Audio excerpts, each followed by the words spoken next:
DX-575 sa inyong mga radyo. Balitang ekspresibo, radyo totoo. Live mula sa himpilan ng DX-5, ito ang Radyo Eksklusibo. Magandang araw Pilipinas, narito na ang mga mainit na balitang hatid natin sa araw ito. Isang 27 taong gulang na babae na nagpapalabangkay sa loob ng isang storage box.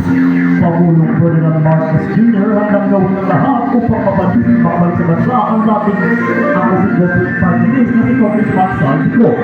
Mga Pilipinong nurses na isa sa malawakang hospital sa New York City. Dito Grandes, nagpaplano ngayon sumabak sa mundo ng politika.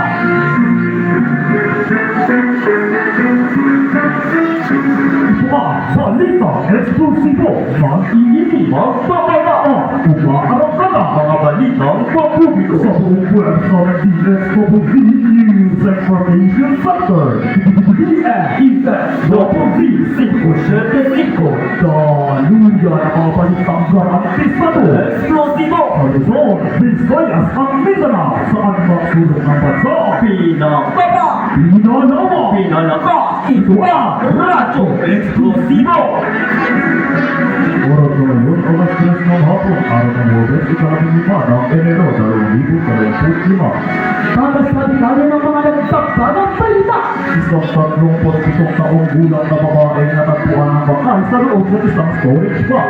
Narito si Chris Ortiz nagbabalita.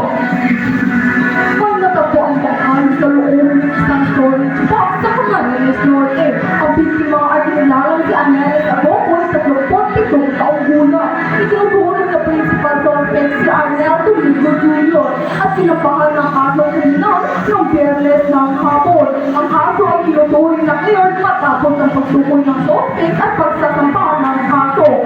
Dito ay para sa eksklusibong balita. Maraming salamat, Chris. Pangulong Ferdinand Marcos Jr. hanggang gawin ang lahat upang makabalik sa bansa ang dating Ako Pico Fertilist na si Congressman Saldico. Narito si Wendy Guilito para sa eksklusibong balita. Inakasal Pangulong Ferdinand Marcos Jr. ang Department of Interior and Local Government o DILG na gawin lahat ng paraan para makabalik sa bansa si dating Ako Pico Fertilist Congressman Saldico sa bansa na hindi dataan sa pagkakas na progreso. Iniutos ng Pangulo na tignan ang posibilidad ng extradition nito na yun ay sa Portugal. Bagaman awin ka na walang extradition treaty ang bansa at Portugal. Huwag sa dito para sa eksklusibong balita. Salamat, Wendy. Magbabalik ang Radyo Eksklusibo matapos ang ilang pakalastas. Marian, Bemon, alam niyo ba may kampanya ngayon? Oo, tungkol sa ngayon. Alam mo, tungkol yun sa fake news. Gusto mo ba pumunta ron? Sige, gusto ko rin mag-chismis. Mga iba ka, huwag ipalaganap ang impormasyong mali-mali. Isipin ang kapakanan ng iba at basta-basta kaparada upang hindi umantong sa maling informasyon na inyong ipapalaganap. Balita may katotohanan, sigurado at maaasahan, istasyong walang kinakampihan at tapat sa bayan. Isang walang pala ng himpilan ng DX-5.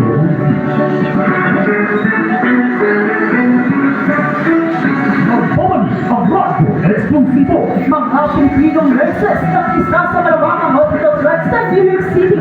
Nag-suggest para sa eksklusibong balita.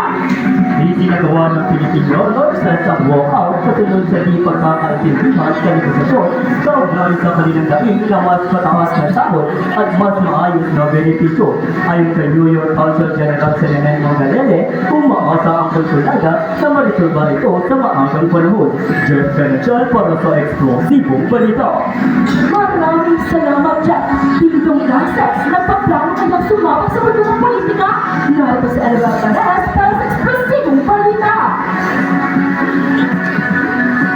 Ang tumatayang chairman ng Liga Pilipinong Actors na si Dingdong Dantes ay aktibo na rin sa pagtulong tuwing may karamihan. Nagpaplano kaya siyang sumabak sa mundo ng politika?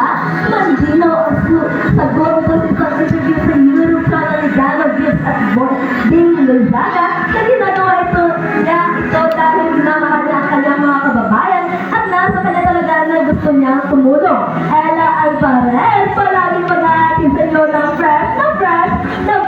isang show din!